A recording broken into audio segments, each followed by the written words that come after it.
make it yet. So anyway, so I got these cut out, dried out as much as I wanted them to, and then I actually put them on top of each other and retrimmed them so that they would be exact matches and that they were perfectly the same shape, even if it's not symmetrical both directions.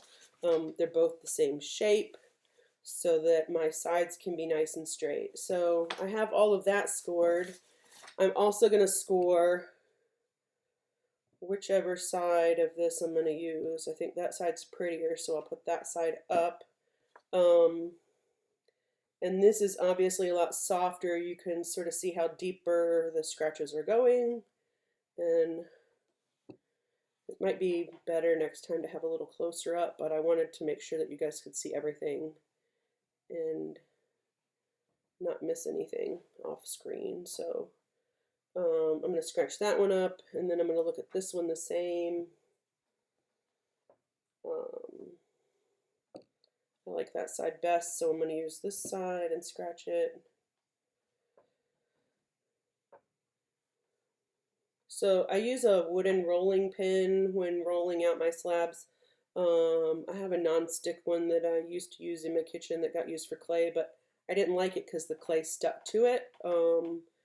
The wood one's nice because even though it might hold a little bit of moisture, it's dry enough that the clay doesn't stick to it, and I don't have clay dust to flour it like you would a pie crust or something like that, and plus that's not safe. So you don't want to have a whole lot of clay dust if you're creating art with clay. You don't have a whole lot of clay dust in your studio, and you want to be careful when you clean up that you're not sweeping it up and making a big cloud. It's best to get the big chunks up and do a wet mop and rinse it out and mop again if you need to. The clay is made of silica, and you can get a disease called silicosis if you breathe in too much. So I'm going to go ahead and put slip on one of these and both of my sides here. So I'm going to do this one first because I don't have to hold it while I do it. And then we'll assemble that part.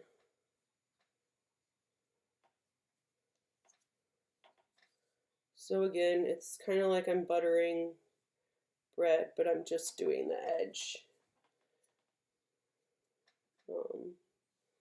And this will squish out just like it did on the other one. So I guess a lot of times I say more isn't always better, but I don't know. I think it is here sometimes.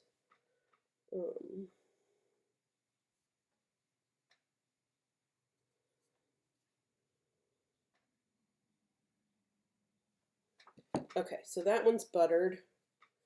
And I'm going to do this one. We're going to butter it. And these are longer than they need to be because too long is better than too short. Because you can always take more off, but you cannot add on. You just have to start over. So we're all buttered there. And this side has a little dented part, so I'm going to put that down last, and I'm going to start with this side. All right, so let's see where that goes. Let's see if we can make this curve. So I'm going to get it pretty close, and then I'm going to feel around the back and try and get it into its place. I know you can't see that. I also cannot see it.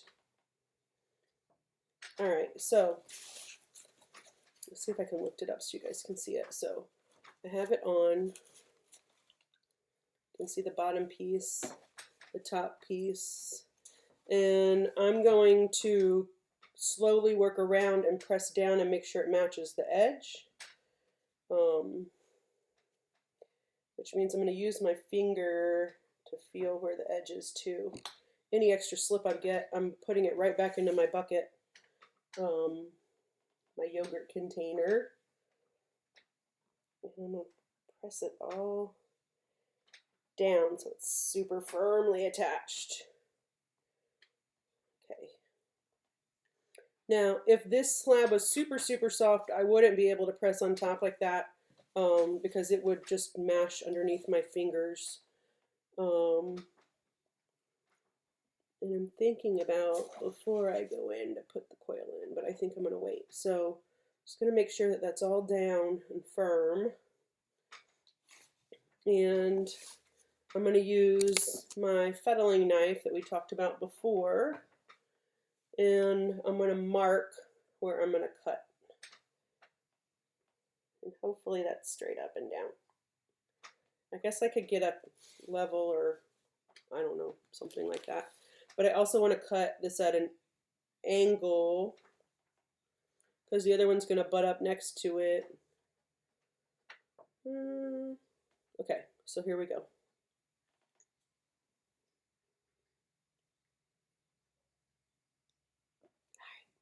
So I cut it at an angle, and that way it lines up with this other side here. And everybody's still all pressed down. And before I do anything with this one, I'm going to scratch up here. Oh, sorry, you can't see that. Let's see. Right here along this edge.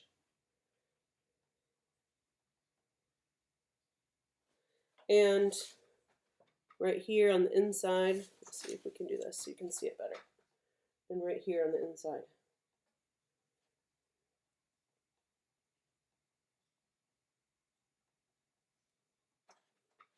And I'm going to go ahead and slip those too. And then I can do the other piece, and then we'll put that one on.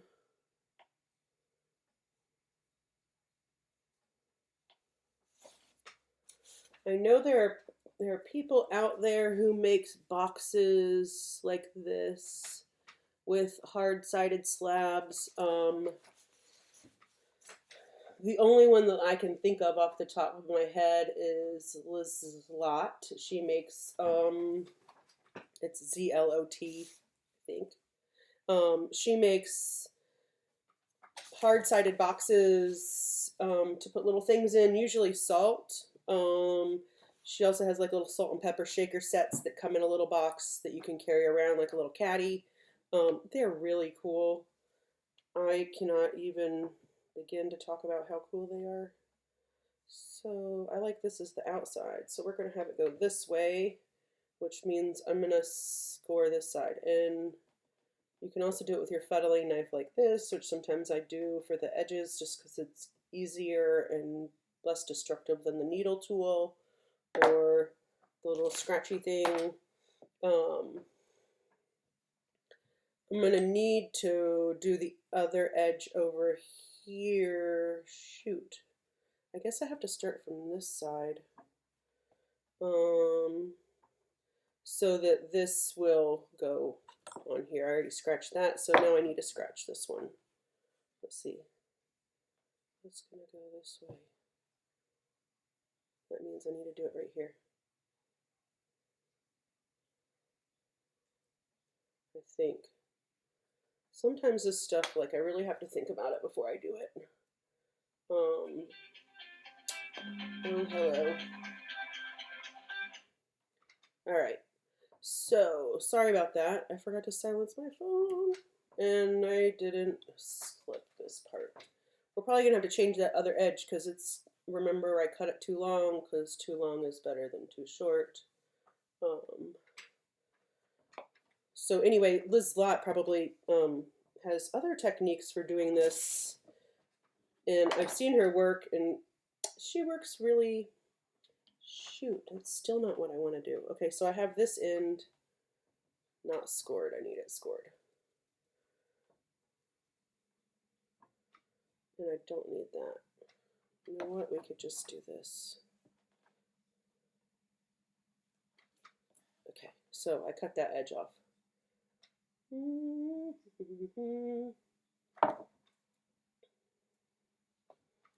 Alright, so I did that because this side goes over the edge here, so that means I'm making a big mess here.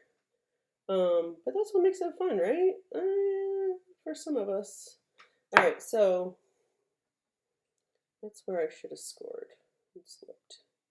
I think part of this is that I'm videoing it as I go, and that's abnormal, and now I'm dropping stuff, and That's what makes it exciting. Okay, so we're going to attach here, get it all bent the right way, and have it come around, and that's not fitting right. See how it's not fitting right? So it means I need to do a little bit more work. Okay.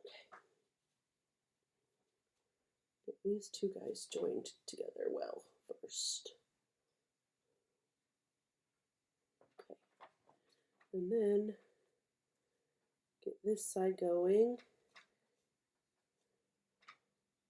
And so now I can mark where I need to cut, because I'm going to cut right here. Oh, I hope that fits. Oh, I hope that fits. So I'm going to square this.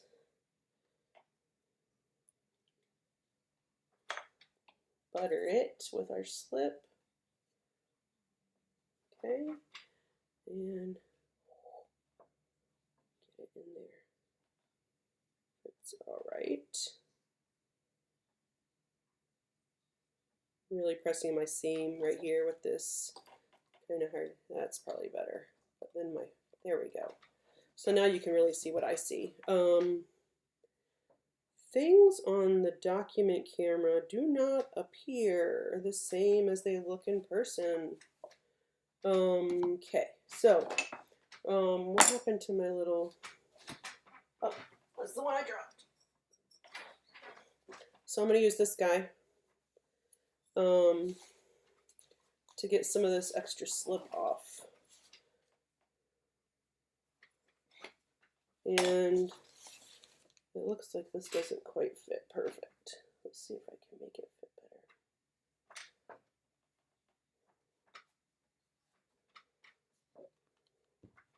The newsprint's starting to tear because it got so wet. I'm going to move that. All right, and now I'm going to go around here with this and get off all that extra slip.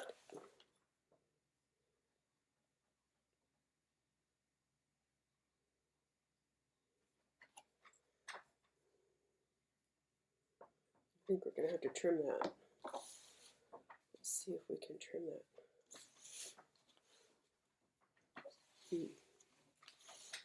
All right, can you guys see that?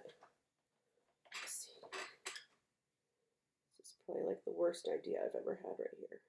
Okay, it's not, but for this, not a great idea. Let's see. I'm going to use the round edge, and we're just going to, for now,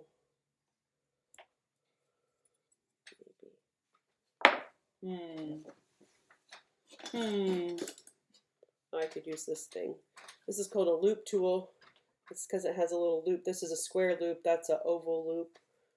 They come in all different sizes. Like, see the different sizes. This one has a sharp edge. This one's just a wire. This is better for a lot softer stuff. This is better for harder stuff.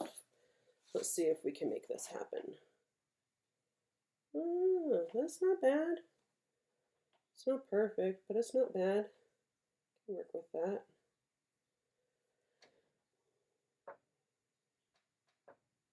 Okay, so that's considerably better and neater.